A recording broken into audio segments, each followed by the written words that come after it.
think that in Czechoslovakia, especially in Prague and big cities, punk lives, punk still lives, because many of my friends says that when I live, punk never die. Hey, hey, hey! I am a punk. I live here in Prague. My name is Tomáš David. This is my friend Filip Sirotek. Together we've made the only film about punks in Prague. We filmed it using only a home video camera.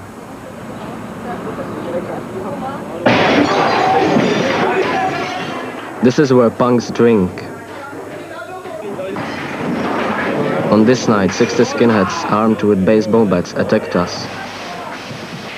We were there to film some of my punk friends. We took cover and continued to film. Scenes like this were unknown before the revolution. The police are now struggling to control it. There are about 400 punks in Prague. Before the revolution we were punk because we hated communist society. Now punks have a new enemy.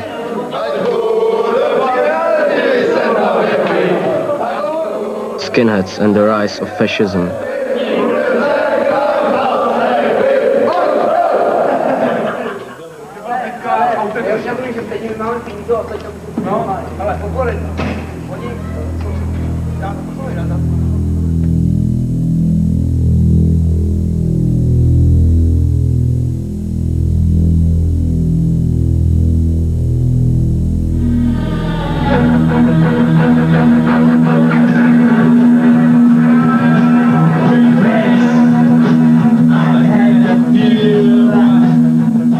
I became a punk 3 years ago when it was forbidden.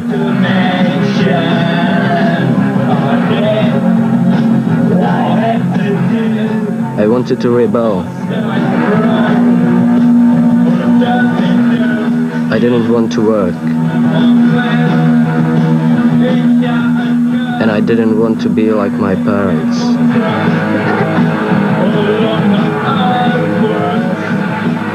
So I did it my way and became punk.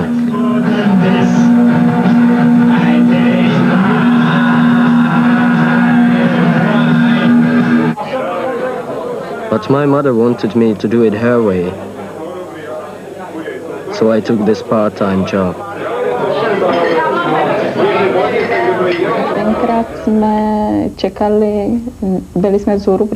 This is my mother.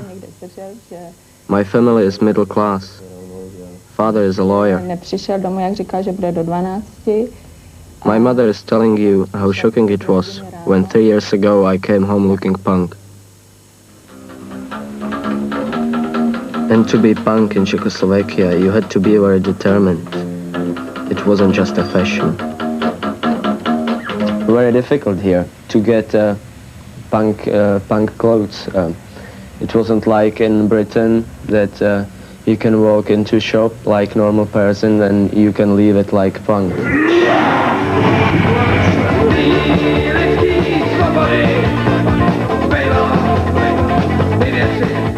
Before the revolution, we had been controlled every week many times by police just because of our haircuts and clothes. Sometimes they took us to the police stations and we had to be there 4 or 5 hours without any information from the police why we are there. So it was, I think, terrible, and nobody in England can imagine it.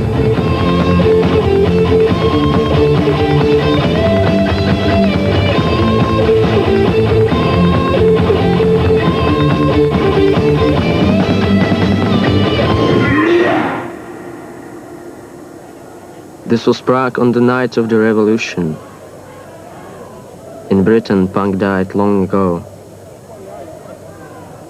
But from this night here, punk was free for the first time.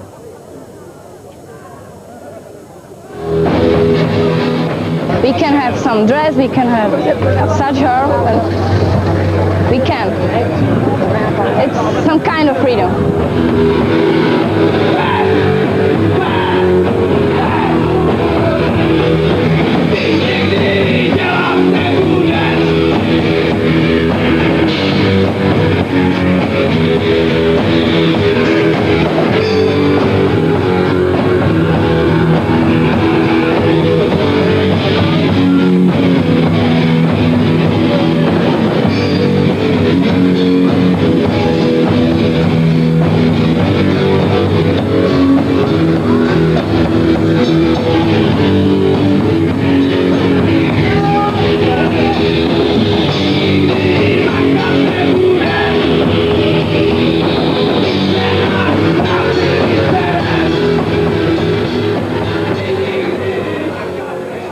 This is Roman Lipčík.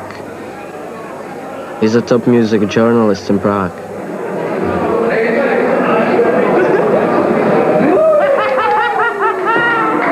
I think that after the revolution, the eruption of freedom was such great that punk lost for a moment, yes, for initial moment exactly after revolution, lost its sense, lost its role in the society. Yes. Now it becomes to play more and more the same role like before revolution, yes, because establishment is again established. Yes. So now it's possible to be against something. Punks are anti-establishment. We didn't like communism. We don't like the new government either. We think about changing society to make it better. But some punks try to go further. Early this summer, some punks tried to overthrow our new government with guns.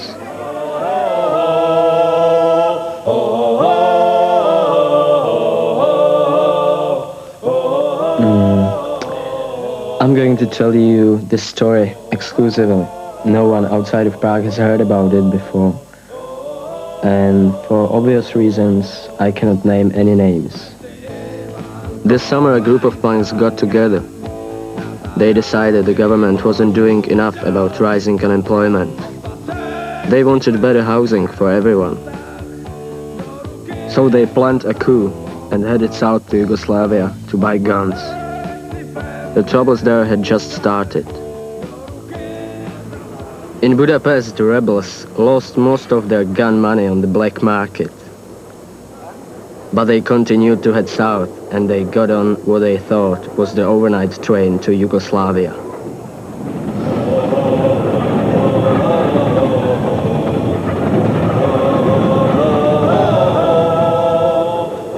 At dawn, they reached the border, but it was the wrong border.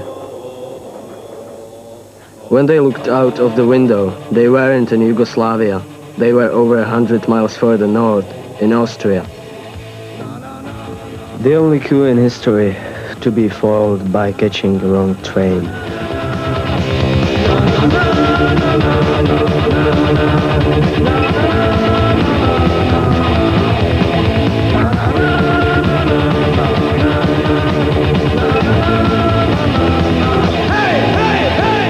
But not all punks are so disorganized. This popular band, Red Silas, and its followers have formed a political group. They sing about unemployment. They go on demonstrations. They publish a magazine. And they've had financial help from the British Socialist Workers' Party.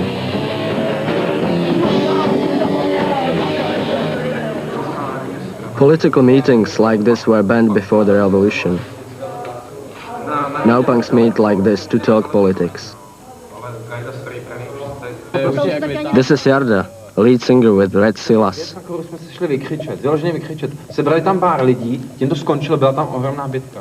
He writes the lyrics and the magazine. But what we all have in common is our wealthy backgrounds. I come from a very rich family. My father works he is a chief of casino. My mother is a journalist. they don't understand me because they have different thinking. They want only money, and that's all. And this is Mojmír Čapek. He comes from a privileged Communist Party background. He's now punk. During the demonstrations of 1989, he was even seen on the ITN news rejecting communism.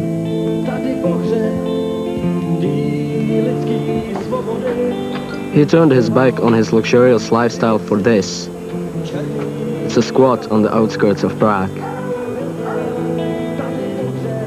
The door is bolted from inside to keep out skinheads and police. This Doberman is his protection. I visited his squat. There's no water or heating. Sometimes there are 6 or 7 punks living here.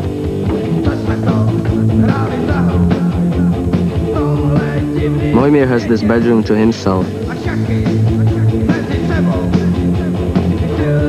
I asked him what difference the revolution has made to his life.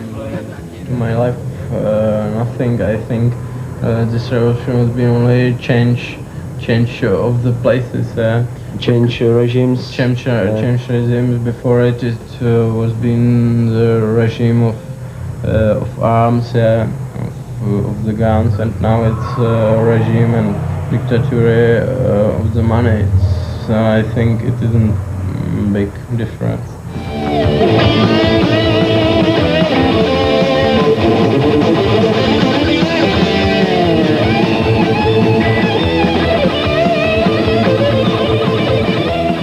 Punk is not dead in Czechoslovakia because it's a different political situation and a different situation in society, in people, inside, I think.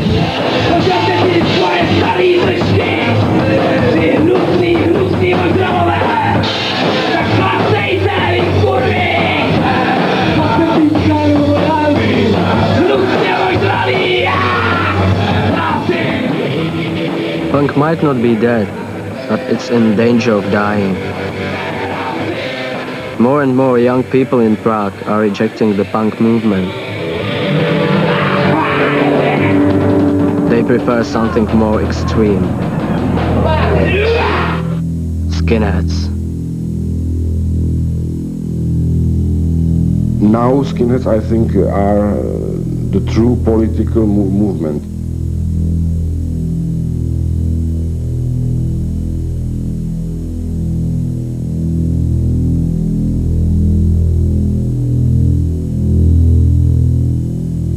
Its own very, very strict philosophy, yes. And the philosophy is violence, is racism, and so on and so on. It's very attractive for young people, yes, for unexperienced young people.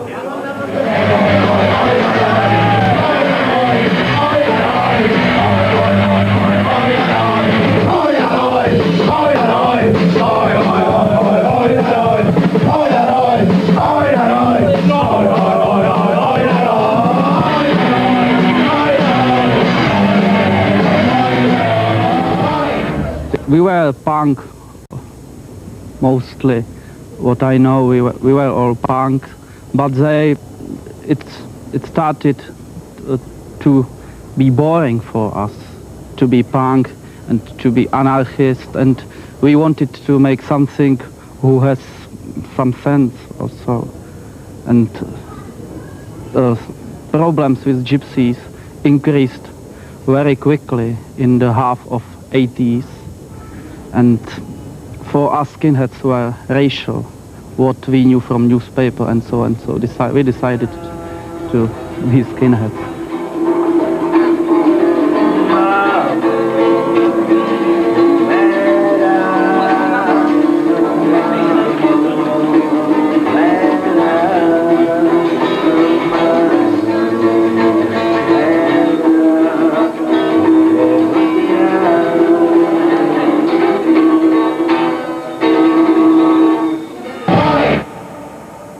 New skinheads are much more stronger and they like much more than us because we were very few here. They like fighting on the streets, and they do it. I think that every day you can see some fights between skinheads and punks, between gypsies and skinheads, and some gypsies were killed too. Just for this video, the skinheads agreed to call off the fighting so that I could meet one of their leaders. This is him, Antonín Jankovic. He lives here with his parents. He's 30. He works as a computer programmer.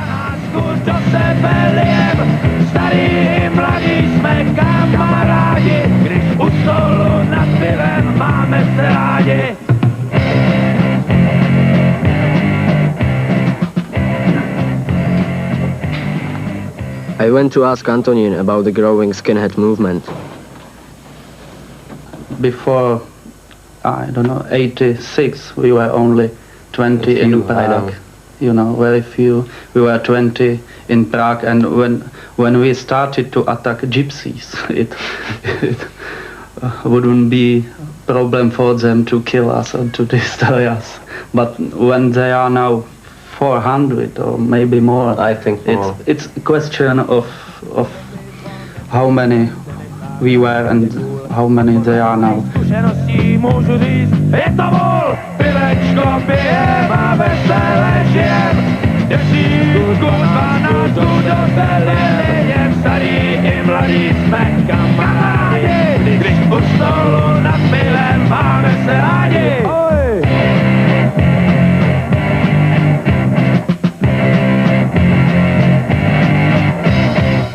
Czechoslovakia is about twice bigger than Austria, and when you make a best-selling record in Austria, you sell it in number of 10,000 copies. So comparing to that, 115,000 copies is really a lot.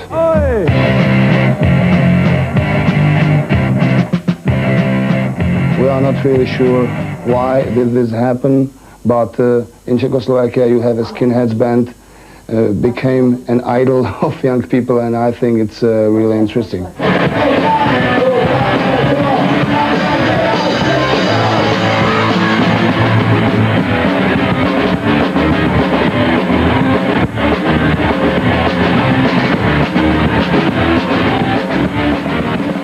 I think about any problems, politics of Czechoslovakia, Gypsies problem or Negroes problem.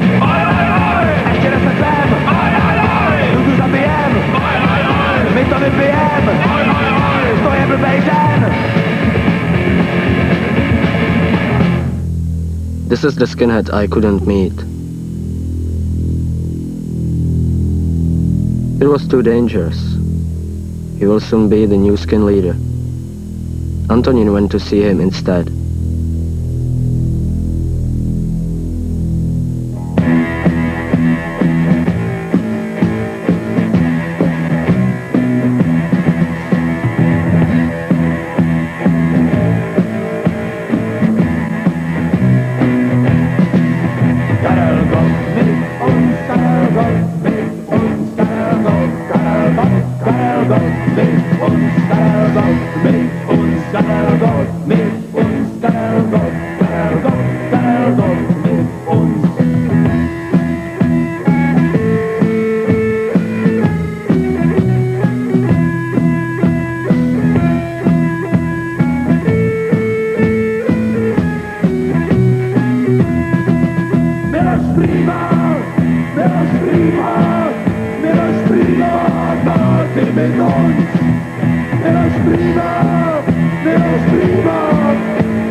It's very expensive when you want to buy some things, some clothes for you. A Fred Perry, it cost about half our salary. It's very expensive, and many skinheads, because they want to look like skinheads, they have to work very hard to get money to buy it. And the band does work hard. By day he works for Prague's ambulance service helping others. By night, Ben has a different life. He was one of 21 skinheads arrested for smashing our punk pub.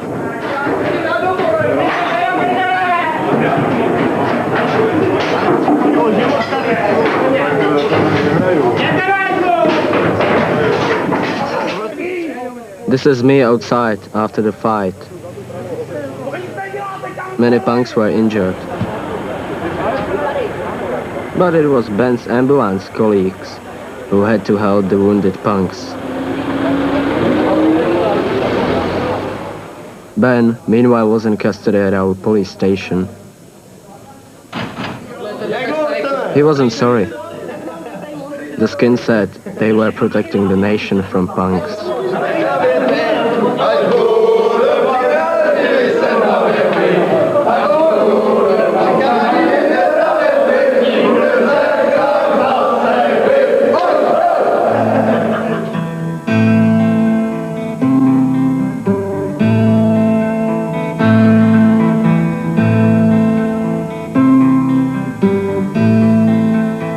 Krásná zahrádko, zalejvaná potem, uvadla si To není záležitost nastálo, že to je přechod. Ben's mother, Eva, is like mine.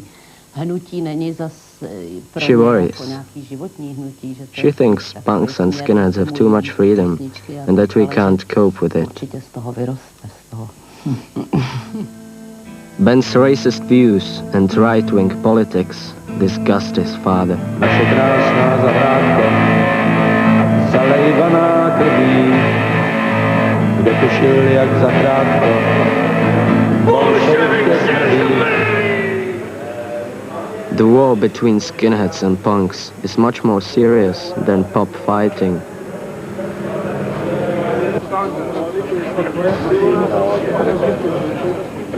It's a battle of ideals, and one that punks could well lose as the rise of the right wing continues in our country. Even this one-time left-wing journalist has swung to the right. I am the same like our skinheads, yes, because I had to be on the left, yes. Now I am very strong on the right, yes. So for me, it sounds funny, but for me the best politician in the past was Ronald Reagan, yes. Yeah, I know it sounds very funny, yes, or Margaret Thatcher or something like this, yes. But it's a reaction on the situation before, yes. To be left now, I'm strongly right. But I'm like a pendulum too, yes. I will stay in such a middle position, I believe and I hope. But if the pendulum doesn't swing from the right, the future of our country is once more in danger.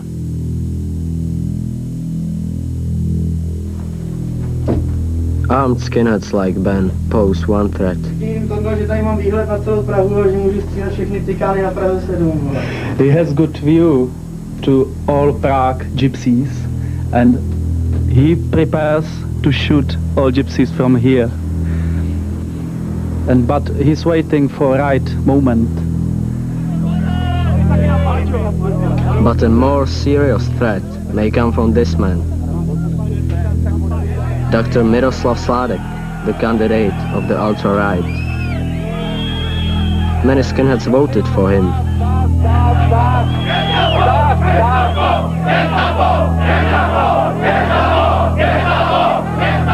Like them, he too has a simple solution. Czechoslovakia for Czechoslovakians.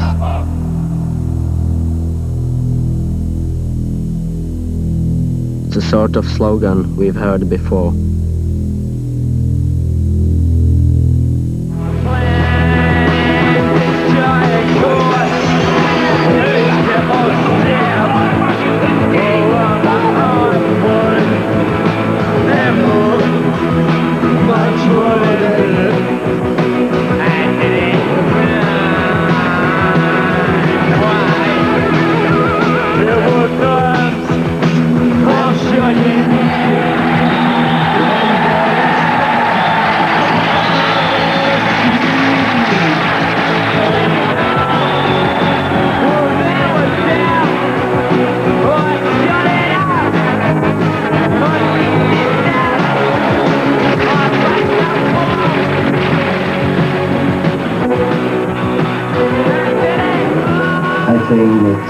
punk is still alive.